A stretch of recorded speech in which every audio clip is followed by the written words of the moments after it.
Welcome to Really Old Movies. I'm your host, Harrison Scullin.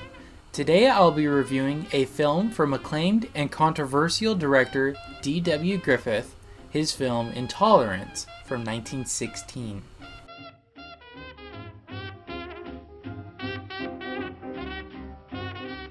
Alright, so now I'll be discussing my thoughts and feelings on the plot, the acting, the directing, cinematography and special effects, and the music for the film Intolerance from 1916. So, the plot I gave a 5 out of 5. I love the overlaying of the 4 different stories, which take place over hundreds, even thousands of years apart from each other, and yet they are able to lace them together with common attributes and examples of intolerance in human history. And I also love the use of visual metaphors and symbolism, and I think they were great and spectacular. And I just love the professionalism and the sophistication of this plot and storyline. I mean, we know that there's some great books and stories from generations, hundreds and thousands of years, right? But just knowing that film was in such a young and early stage and that we already had such a sophisticated way of making movies is really, really impressive. I mean, gosh, the film's almost 105 years old. It's really impressive what they were able to accomplish here with the plot and many of the other things that I'll get into further down the road. So, overall though, love the plot. I gave it a 5 out of 5. Alright, in regards to acting, I gave a 2 out of 5. Unfortunately, to me, this is where the movie suffers. I think there are too many characters to keep up with and trying to remember their storylines for. The film's almost 3 hours long, and in some cases it's over 3 hours long. The one I watched is the standard one, which is about 2 hours and 45, I believe. The acting itself, though, was pretty good. I was just having a hard time keeping track of all the storylines going on. I don't think that's due to the actors themselves. There were just so many to keep track of. It really was hard to keep track of. But I will say the actress who played the dear one in the modern storyline, she was really, really good. The expressions she made when she was really disappointed and really sad and really happy. She had quite the abilities there with expressing that. I mean, again, this is a silent film. There's no dialogue at all. The way they were able to express themselves with their faces and their hand movements, really impressive stuff from her, especially. But again, too many to keep track of, and this is due to how movies and storylines were done. There was not too much depth to the characters. Although, if you look at the works of Shakespeare, from 600 years ago, 500 years ago, they had some deep characters, so I don't really know why in this era of cinema there weren't too deep of characters, but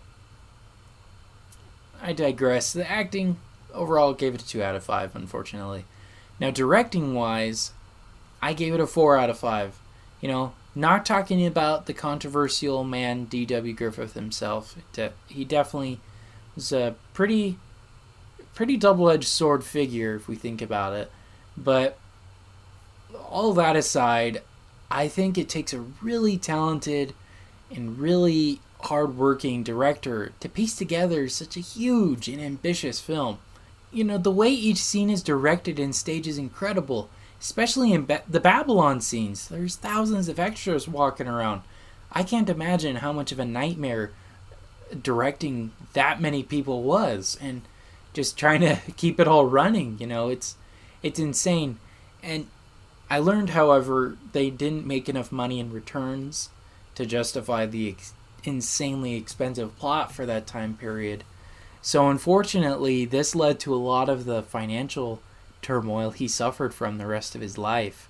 I mean, he invested his own money in this, and unfortunately, he didn't make that much of a return, and just his abilities are amazing here. Again, not talking about him as a person, just his abilities as a director. Alright, Now, the cinematography and special effects, I think, were the greatest part of the film. I give a 5 out of 5. The tracking shots in Babylon, these were a brand new technique. And I've seen the behind the scenes. It was a huge a huge tower he was on top of, looking down at all the people, and just how crazy they were doing that. Because there was no cranes, there was none of what we have now. They had to build it themselves. It's impressive what they were able to do. And the great color tints that they used for the different time periods, but also to show the different times of day. You know, there'd be characters in a house and it's the sepia tone. And then when they walk outside, especially at night, it was a blue tone. So that told you, oh, it's dark outside. Really impressive stuff here. I really liked the special effects, especially, and just how gruesome they were too. Like, especially in the Babylon scenes, there were people's heads getting cut off and being stabbed, and it looked pretty realistic. And considering how this film's 105 years old, really, really impressive stuff that they were able to do. So, give it a 5 out of 5. Great use of cinematography, great use of special effects. Alright, the music. Now, I gave that a 4 out of 5. Now, once again, as it is with many silent films, this particular version, I don't know if it's the original score or not. Just because, A, it's in the public domain, that's a given. You know, you never know, right? And also, sheet music, especially from this era, tends to disappear. So, just based on the version I watched, I really liked. I felt it fit really well in many of the scenes. But the only reason why I don't give it a 5 is there were some instances where I felt it was really loud and overdramatic, especially during more somber and quiet scenes. So that's what leads me to think I don't think this is the original score, because it doesn't always fit in perfectly for these scenes. So, other than that, though, it was a great score. I gave it a 4 out of 5.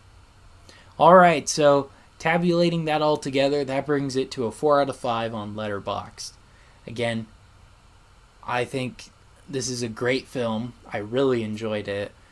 Despite its flaws, I think it was a great film.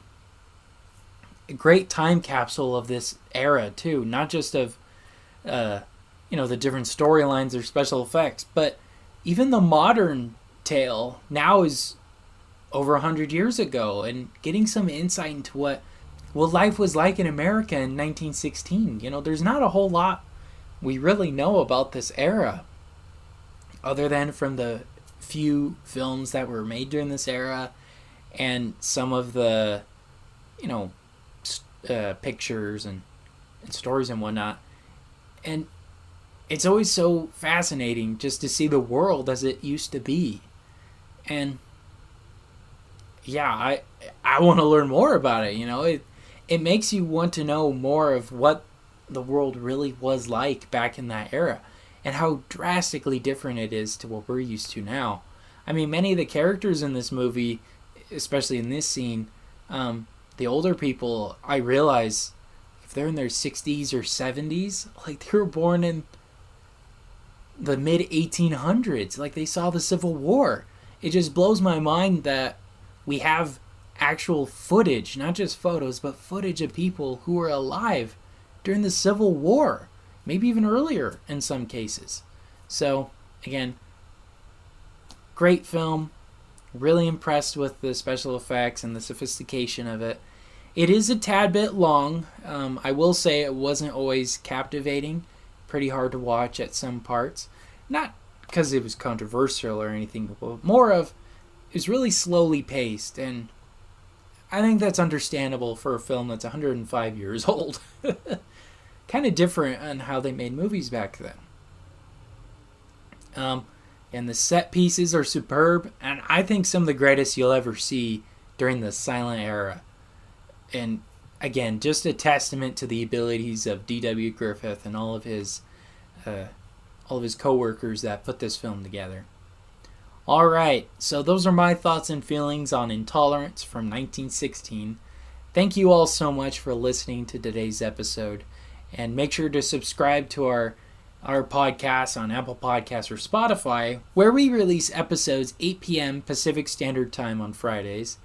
And also make sure to subscribe to our Instagram and Facebook to get some behind-the-scenes information on the week's particular episode, as well as our YouTube channel, where I'll do a monthly recap on all the movies I watched for each month, and kind of averaging out all of the scores overall for the month. Alright.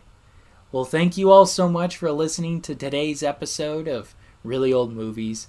I'm your host, Harrison Scullin. Take care.